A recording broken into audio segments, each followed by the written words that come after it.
Hi and welcome to my playhouse. What the heck, guys? Almost 83,000 subscribers and no one recognizes gold when I present it to you. It isn't that expensive. Check out the link in the description. No one has picked this up yet. But why? I have no idea. I thought it was cheap. But, well, the price was set by my patrons. I asked them what I should charge for it. So I am without guilt here. Maybe. I don't know. So yeah, I guess I have to do a little bit more to sell this. So today we're gonna test it out. I actually got one good question about this box. How much power does it use when nothing is in it? So yeah, we're gonna check that. So I need to pop out this one drive that is in there right now, and we'll try and power it up and see how much power it draws. And I'm taking this little Lenovo mini PC, tiny PC, out of the data center, and we're gonna try and connect that to the box. It has an external HBA there, and we're gonna power it from the Blue Yeti power bank thinky think, and this can do 1000 watts. I'm pretty sure that is plenty for this, but it has two power supplies and each of them are 764 watts, I believe it was, maybe less, I forget. And that's in the previous video. So let's power it on. I have already connected it. Both of the power supplies are connected to a splitter and then going into one connector over here, so we can power on. There, AC is on, and on the back of the unit we have on buttons, and it's a whiny bitch. So now it's on, not doing anything, and it's using a measly 90 watts without anything in it. So cheap, 90 watts. Naturally, this is a bit much to run all the time, but look at that, 24 spaces for all your old crappy hard drives, which can then be put into a nice big pool of disks with whatever software you prefer. So 90 watts. So what happens when we pop in a drive? We should power this so I can at least tell you what it does. So let's pop that in, and that is going to be spinning up, and it uses, oh, that was 24 watts right there to spin up that one drive. I'm sure it's going to go down again. Yeah, that's a lot of power to spin up one drive. So from 90 to 190, 19, 18. And this device is pretty irritating. It keeps turning off the display after way too short time. So yeah, that one drive is a power hungry hog. So to offset our power hungry hog here, so now I have connected the solar panels. They are right out there, and they are pulling in about 116 watts, and the storage unit is using 106 watts. So yeah, it is enterprise equipment, no doubt about it. Okay, so while I'm preparing for this, oh, you could just see how much. Actually, turning off a power supply reduces the power quite significantly, but it also makes it very noisy. Now I took the power supply, one power supply out, and I removed the drive in front of it, so now it's now down to 57 watts. So it's a bit noisy, admittedly. I found that I don't actually have a connector that will go from this awesome card here, which is a 12, well, it's actually only a 6 something, but I have another one where I do have a connector, because the DAS is using these connectors, 8088 Molex connectors, I think they're called. Pop that in, and this card is a SAS 9207 8E, so it's a fairly old card. which is widely available at a very decent price. So I'll pop that in. Okay, so my crazy setup. I'm using wall power for the screen and this power supply. This power supply is powering this external card, the LSI controller, which is popping up over here. So far so good. That is okay. I haven't turned on the box yet, but we are getting power in on the Blue Yeti, 44 watts in, and this tiny machine is using 10 watts, as you can see over here. So, well, the machine 11 watts. So it's almost full. So that's why we're not getting more than 32 watts in. It'll probably be full in just a little bit, and then it won't take any power at all. But I'll turn on the beast before that. And should we? Let's wait with popping this in. Let's just power this on. Oh, it's gonna be noisy. So power on, power on. And if I'm not mistaken, yes, look at that. The power from the solar panels went up quite considerably, because now, well, it's using more power than it was before. So now this is also powered. So when I pop in this drive, let's just see this. This is a very power hungry drive. It's a Seagate and it's a SAS drive, and it's 15,000 RPMs. So yeah, but it's only 450 gigabytes. But it's a power hungry drive from a time when that was okay. So let's try and pop that in. Let's see if that, I don't know if it will pop up or what will happen. We do have some LEDs down here showing us the state of the drive. So it's tasting it, and with a little luck we'll get a drive over here. I don't think that is in. Okay, it's not going great at the moment. I'm not able to see any of the drives in the box, or the box. The box says that it has a nice connection to the controller up here, but all the drives doesn't show up. But, well, magically I found a cable that will fit this card. So I'm gonna try that, because I like this card. So we're gonna try that. Okay, I put the PCI Express port down here because the fan blows air out right here and it cools this one. Ingenious. But it doesn't connect with this one.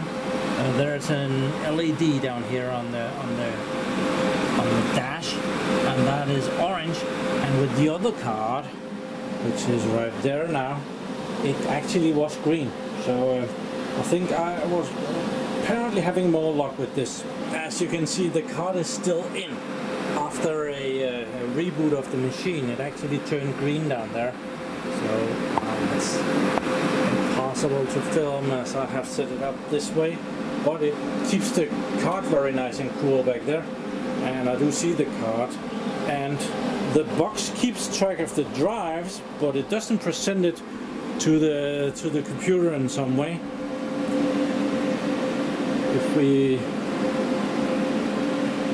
If we see over here, we can see up here there is only like the boot drive of the machine, and then there is the two controllers there, and over here in Disk Manager there is just the boot drive, and they should be down here because I have put in more drives here.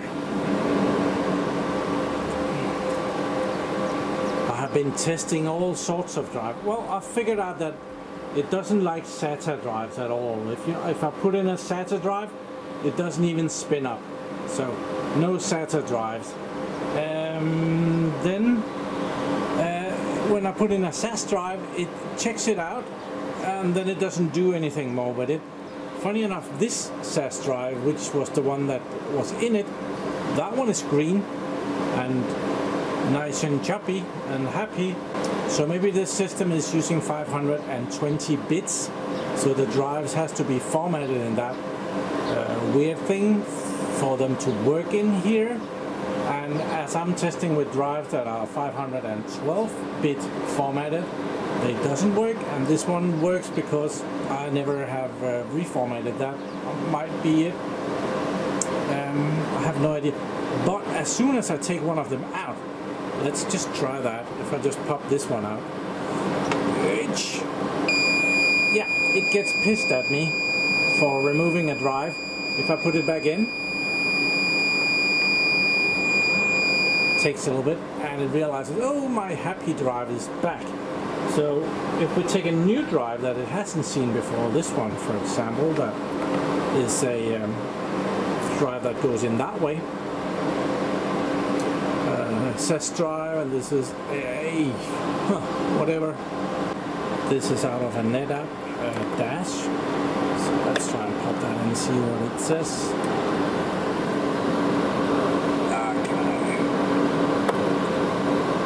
There we can see the LEDs blinking over here, and it's checking it out.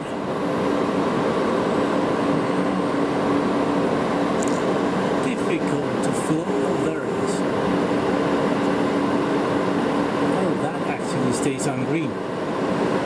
So this drive might be formatted correctly as well, if that's true.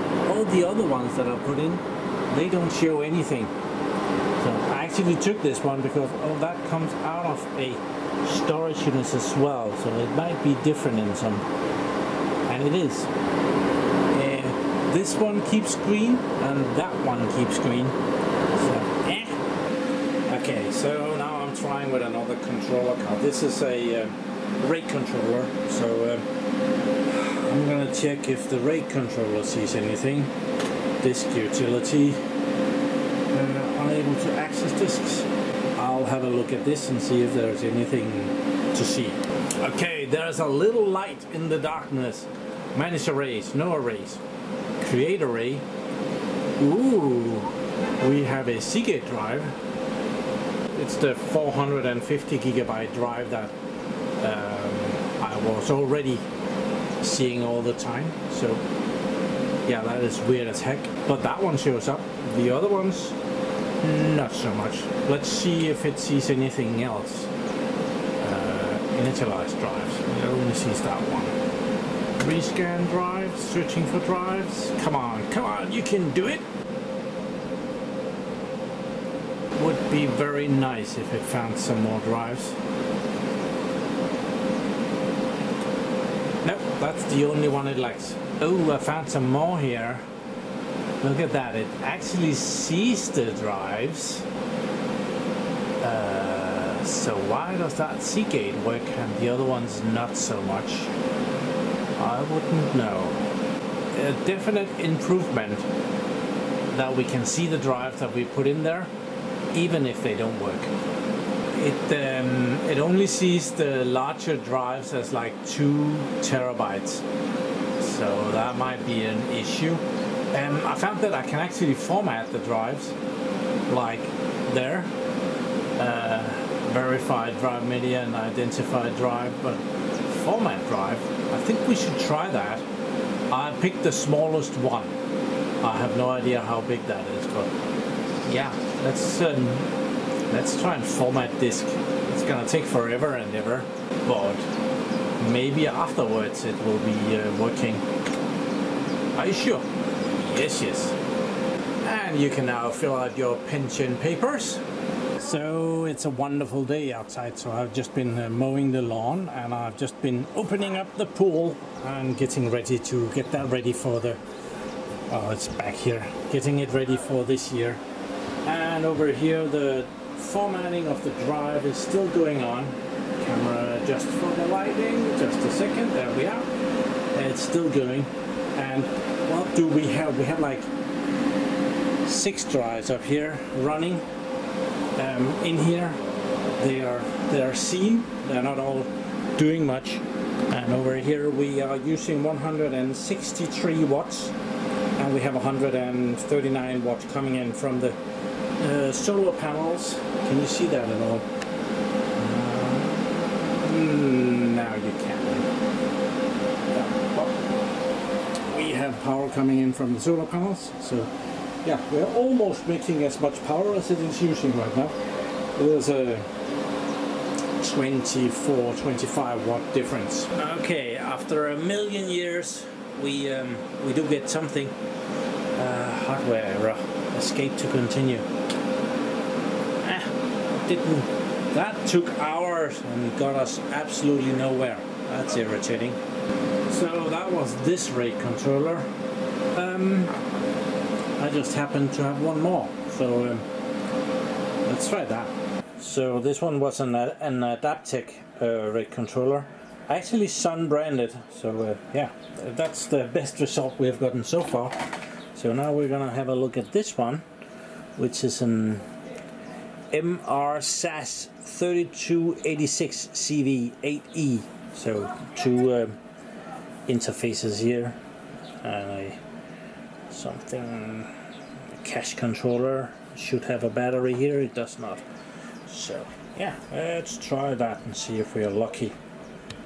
And we're still powering most of this from this Blue Yeti box, and right now we have nothing on, so we are getting in 121 watts from the solar panels. Still out here, the sun is about to go around the house, so I'm gonna lose a lot of sun and not very long. So this RAID controller has another interface, so let's go in there and see what we... So it sees absolutely nothing.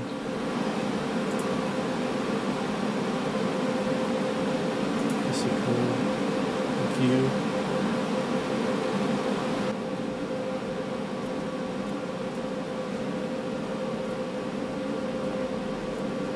Lots of controller properties.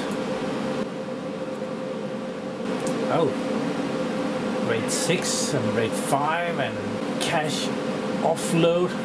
This has all the bells and whistles. Just doesn't see any drives. This sucks. That's the worst sales video ever. So yeah, I have no idea how to see the drives in this box. Well, the Adaptec RAID controller kind of sees them, but then again it does not. So yeah, this box is going to be very tough to sell. So yeah, go to the link in the description and see my shop, where I've just reduced the price on this to half. And please go check all the other way better and easier stuff to get up and running that I have over there, because this one I might be stuck with for a while if no one else has any idea how to work with this. This has taken way too long, but please visit my shop. And other than that, thank you very much for watching my videos. Do subscribe to my channel so that you can see me again, and have a really nice day. Bye bye.